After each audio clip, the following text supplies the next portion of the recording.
Assalamualaikum warahmatullahi wabarakatuh. Alhamdulillahirabbil alamin wassalatu wassalamu ala asyrafil anbiya'i wal mursalin wa ala alihi washabbihi ajma'in. Rabbi shrah li sadri wa yassir li amri wahlul 'uqdatam min lisani yafqahu qawli. Subhanaka la ilma lana illa ma 'allamtana innaka antal alimul hakim. Alhamdulillah, puji pujian dipanjatkan, kesyukuran terhadap Allah SWT. Kita berjumpa lagi dengan program Tausiah Ramadan Anjuran Japim.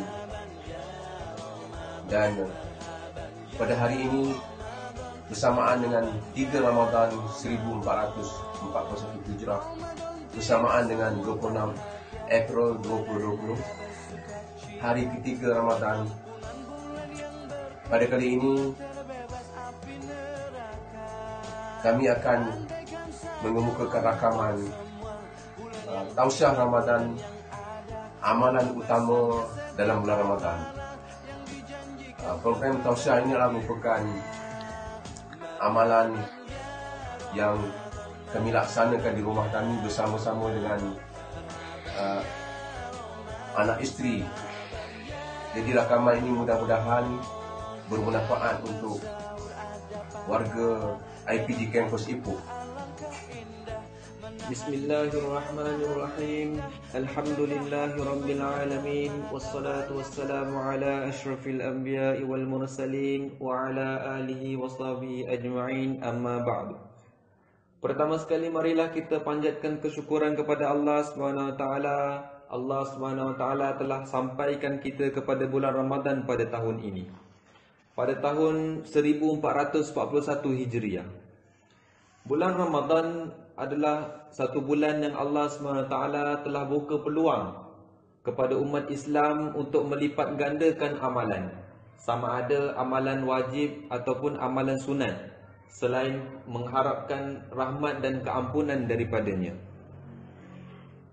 Ramadan adalah satu bulan yang mana Allah SWT telah fardukan puasa di siang hari, dan Allah SWT telah turunkan Al-Quran di dalamnya. Bulan Ramadan juga Allah SWT telah berikan kepada umat Nabi Muhammad SAW sahaja satu malam, iaitu satu malam yang lebih bernilai daripada 1000 malam, malam Lailatul Qadar. Sehubungan dengan itu, marilah kita mendengar sebuah hadis, kelebihan-kelebihan Ramadan, supaya kita dapat mengambil pengajaran dan menimbulkan rasa ihtimam kepada diri kita, supaya kita dapat menimbulkan rasa penting kepada diri kita untuk sama-sama beramal dan mendapat ganjaran daripada Allah Subhanahu wa taala. Bismillahirrahmanirrahim.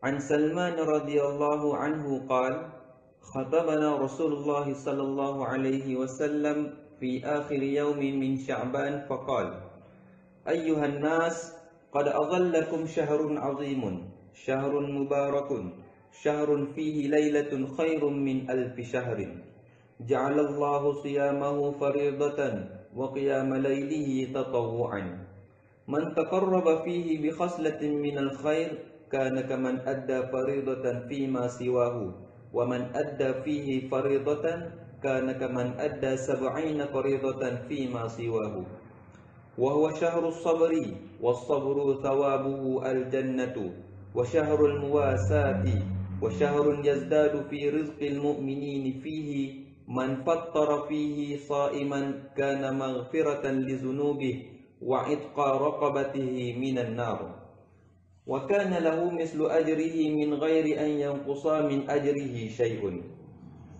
Qalu laysa kulluna najidu ma yufattiru as-sa'ima faqala yu'tiyallahu hadha as-sawaba man fattara sa'iman ala tamratin aw syarbati ma'in aw mazqati labanin wa huwa syahrun awwaluhu rahmatun wa awsatuhu maghfiratun wa akhiruhu atqum minan nar man khaffafa an mamlukihi ghafarallahu lahu wa a'taqahu minan nar wastaksiru fihi min arba'i khisalin خصلتين ترضون بهما ربكم وخصلتين لا غناء بكم عنهما فأما الخصلتان اللتان ترضون بهما ربكم فشهادة أن لا إله إلا الله وتستغفرونه وأما اللتان لا غناء بكم عنهما فتسألون الله الجنة وتعوذون به من النار ومن سقى صائما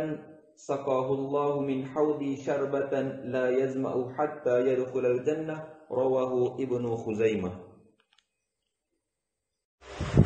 Mafhum hadis riwayat Ibnu Khuzaimah, Baihaqi, Ibnu Hibban dan lain-lain tentang kelebihan bulan Ramadan.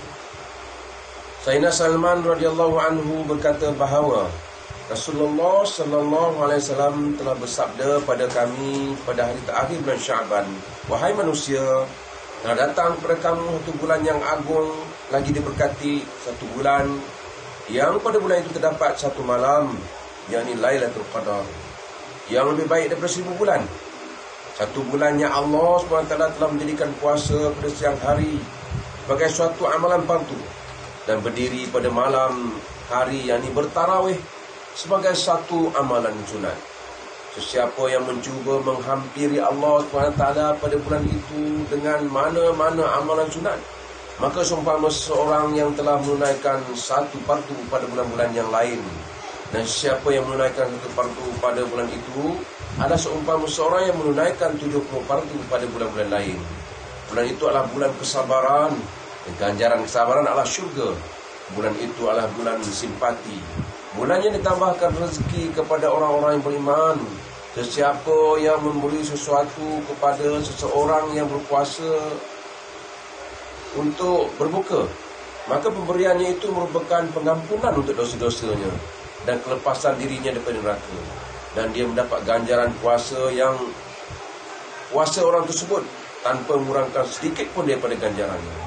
Para sahabat radhiyallahu anhum berkata, bukanlah setiap orang daripada kami mempunyai sesuatu untuk diberi kepada orang yang berpuasa untuk membuka puasa. Maka Rasulullah sallallahu alaihi wasallam bersabda, Allah Subhanahu wa taala memberikan pahala itu kepada sesiapa sahaja yang memberikan walaupun sebiji tamar atau seteguk air ataupun sesisip susu kepada orang yang berpuasa untuk berbuka. Bulan itu adalah satu bulan yang bahagian awalnya merupakan rahmat, pertengahannya merupakan keampunan, dan akhirnya merupakan kelepasan daripada neraka. Dan siapa yang meringankan beban hamba-hambanya, yakni pekerja-pekerjanya pada bulan itu, maka dia akan diampunkan oleh Allah Subhanahu wa taala dan akan dilepaskan daripada azab api neraka. Perbanyakkan pada bulan itu 4 perkara. 2 perkara yang dengannya kamu dapat meredakan Tuhan kamu, dan 2 perkara lagi yang tidak boleh tidak kamu perlukan. Adapun 2 perkara yang kamu dapat meredakan Tuhan kamu, dengannya adalah penyaksian bahawa tiada Tuhan selain Allah SWT, yakni ucapan La ilaha illallah, dan kamu memohon istighfar kepadanya. Manakala 2 perkara yang tidak boleh tidak kamu perlukan ialah memohon syurga daripada Allah Subhanahu wa taala dan meminta perlindungan daripada neraka. Sesiapa yang memberi minum kepada mana-mana orang yang berpuasa, maka Allah SWT akan memberinya minum dari telagaku pada hari kiamat. Dengan sekali minum, dia tidak akan dahaga lagi sehingga dia masuk ke dalam syurga. Itulah mafhum hadis riwayat Ibnu Khuzaimah, Baihaqi, Ibnu Hibban dan lain-lain. Alhamdulillah, sidang penonton, tuan-tuan dan puan-puan, para pensyarah, staf-staf sokongan, para pelajar dan warga IPG kampus Ipoh yang dirahmati oleh Allah SWT sekalian. Sedikit huraian berkenaan hadis yang baru sahaja kita dengar tadi. Dapat saya simpulkan beberapa perkara yang penting berkenaan hadis tersebut. Yang pertama sekali, mengenai status hadis tersebut.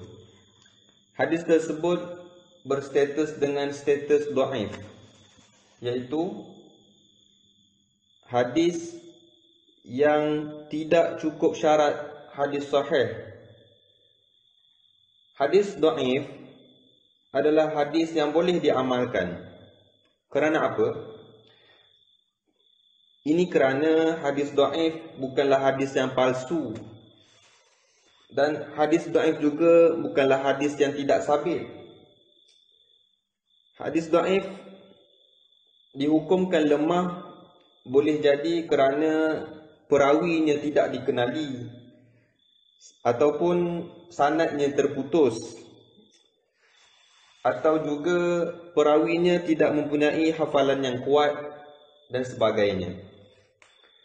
Hadis dhaif boleh diamalkan. Saya ulangi. Apa kata ulama terhadap hadis dhaif ini? Majoriti ulama mutaqaddimin seperti imam mazhab yang 4, Sufyan Ats-Tsauri, Abdullah ibnu Al-Mubarak, dan juga ulama mutaakhirin seperti Imam An-Nawawi, Ibnu Al-Arabi, Ibnu Qudamah, Abu Ya'la Al-Fara', Ibnu Abdul Al-Bar, As-Sindi Al-Hanafi, Imam As-Suyuti, Imam Ibnu Katsir, dan ramai lagi. Mereka berpendapat bahawa hadis dhaif boleh diterima pakai. Lebih-lebih lagi di dalam Fadailul A'mal. Bahkan Imam Ahmad bin Hanbal, beliau mendahulukan hadis dhaif daripada qiyas. Mengamalkan hadis dhaif dalam perkara Fadailul A'mal dan bukan halal haram ataupun permasalahan usul akidah adalah dibenarkan menurut Imam An-Nawawi. Beliau berkata telah sepakat para muhaddisin, iaitu para ahli hadis, bahawa hadis dhaif boleh diamalkan. Baiklah. Tentang isi hadis tersebut. Selepas Nabi Muhammad sallallahu alaihi wasallam sebutkan kebesaran bulan ini, Nabi sallallahu alaihi wasallam sebutkan pula ganjaran untuk amal di dalam bulan ini. Setiap amal yang dilakukan di dalam bulan ini berbeza daripada bulan-bulan yang lain. Seperti contoh, satu amalan kebaikan yang dilakukan di dalam bulan ini maka akan diganjari seperti amalan fardu. Satu amalan fardu yang dilakukan pada bulan ini, di dalam bulan ini, maka akan diganjari sehingga 70 kali ganda. Dan Nabi SAW juga sebut kelebihan bersabar di dalam bulan ini, maka akan dapat syurga. Dan saya ingin memfokuskan, selepas Nabi menyebutkan secara umum, maka ada perkara yang Nabi Muhammad SAW suruh memperbanyakkan perkara ini, iaitu ada 4 perkara yang Nabi Muhammad SAW sebutkan. Wastaksiru fihi min arba'i khisalin. Kamu perbanyakkanlah di dalam bulan ini. Di dalamnya tu maksudnya di dalam bulan Nabi, dalam bulan Ramadan ini akan 4 perkara. Yang pertama, syahadatu an la ilaha illallah. Yang kedua, istighfar kepada Allah, minta keampunan.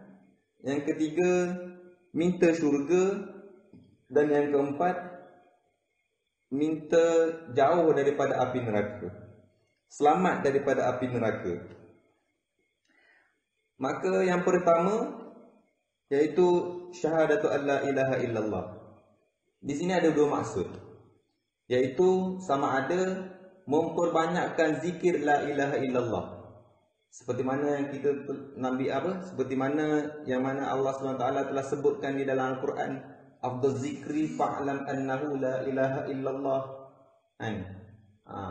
Maka sebaik-baik zikir adalah la ilaha illallah. Itu satu. Ataupun syahadatu an la ilaha illallah ini menyebut kebesaran Allah Subhanahu Wa Taala. La ilaha iaitu tiada Tuhan illallah, melainkan Allah. Maka yang pertama iaitu menafikan segala perkara selain daripada Allah. Makhluk, kebesaran apa-apa pun yang ada, bukan sahaja Tuhan, tetapi selain daripada Allah, maka kita nafikan. La kat situ ialah la nafiyah. Maka kita nafikan. La ilaha illallah, kita mensabitkan Allah. Itu maksud untuk syahadatu la ilaha illallah. Selepas itu pula yang kedua, iaitu istighfar kepada Allah SWT. Di dalam bulan ini kita ambillah peluang untuk kita banyak-banyak istighfar. Setiap hari kita buat dosa. Setiap masa kita akan ada buat dosa. Sama ada kita perasan ataupun kita tidak perasan, maka kita mesti akan terlanggar ada dosa. Maka istighfar kepada Allah SWT. Allah SWT sebut dalam Quran, "Faqultu astaghfiru rabbakum innahu kana ghaffara." Kamu istighfar, kamu mintalah ampun kepada Tuhanmu, iaitu Allah. Faqultu astaghfiru rabbakum innahu kana ghaffara. Sungguhnya Allah itu Maha memberi keampunan. Baiklah, yang ketiga, kita teruskan kepada yang ketiga, iaitu mintalah syurga. Minta syurga iaitu apa? Iaitu sebaik-baik permintaan adalah permintaan yang paling tiada tolak banding harganya dengan dunia ini. Apa yang lebih mahal, benda yang lebih mahal lagi daripada dapat syurga. Kita mintalah perkara yang paling mahal, paling susah nak dapat. Mintalah kepada Allah Subhanahu Wa Taala. Dan yang keempat dan terakhir sekali, iaitu minta jauh daripada api neraka. Yang mana api neraka ini kita tidak boleh bayangkan kedahsyatan api neraka itu sendiri. Maka dengan itu, setakat ini saya rasa saya punya huraian untuk hadis ini. Jadi tuan-tuan dan puan-puan sidang penonton yang dirahmati oleh Allah Subhanahu Wa Taala sekalian, marilah kita mengambil peluang untuk kita sama-sama beramal di dalam bulan ini. Ambillah peluang ini. Allah Subhanahu Wa Taala telah sampaikan kita kepada bulan ini, maka kita ambillah peluang ini. Wabillahi taufiq wal hidayah. Assalamualaikum warahmatullahi wabarakatuh.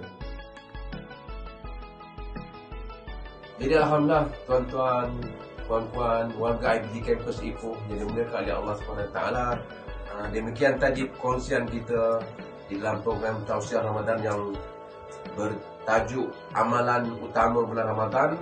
Daripada perbincangan kita tadi, perkongsian kita tadi, 4 perkara yang dianjurkan oleh Nabi SAW dalam kehidupan kita. Yang pertamanya, memperbanyakkan kalimah thayyibah, iaitu tuntutan kepada kalimah ini. Yang pertama, menjadikan kalimah ini sebagai zikrullah, iaitu la ilaha illallah. Dan maksud yang kedua daripada memperbanyakkan kalimah thayyibah ini, mengusahakan kalimah thayyibah ini, ialah kita memperbanyakkan bercakap kebesaran Allah SWT, iaitu menafi seluruh makhluk ini tidak ada kuasa sedikit pun melainkan Allah SWT. La ilaha illallah. Dan mengeluarkan ghairullah daripada hati kita, memasukkan hanya Allah SWT yang ada dalam hati kita. Dan yang keduanya ialah kita memperbanyakkan istighfar, astaghfirullahalazim alladzi la ilaha illa wal hayyul qayyum wa atubu ilaih. Dan yang ketiganya, kita memohon syurga Allah SWT, yang biasanya kita lakukan di saat mana? Di saat kita menunaikan solat tarawih 2 rakaat. Seusai 2 rakaat ataupun 4 rakaat, kita berdoa, Allahumma inna nas'aluka ridhaka wal jannah. Dan juga yang keempat yang dianjurkan dalam hadis ini ialah memohon dijauhkan daripada neraka Allah SWT Ya, kita doakan Allahumma inna nas'aluka ridhaka wal jannah wa na'udzubika min sakhatika wan nar. Jadi mudah-mudahan tuan-tuan dan puan warga IPD Campus Ipoh, perkongsian kita tadi mendapat manfaat kepada kita semua. Kita rebutlah pada awal-awal Ramadan ini supaya kita mempergandakan amalan kita. Sekian, wabillahi taufiq wal hidayah. Assalamualaikum warahmatullahi wabarakatuh.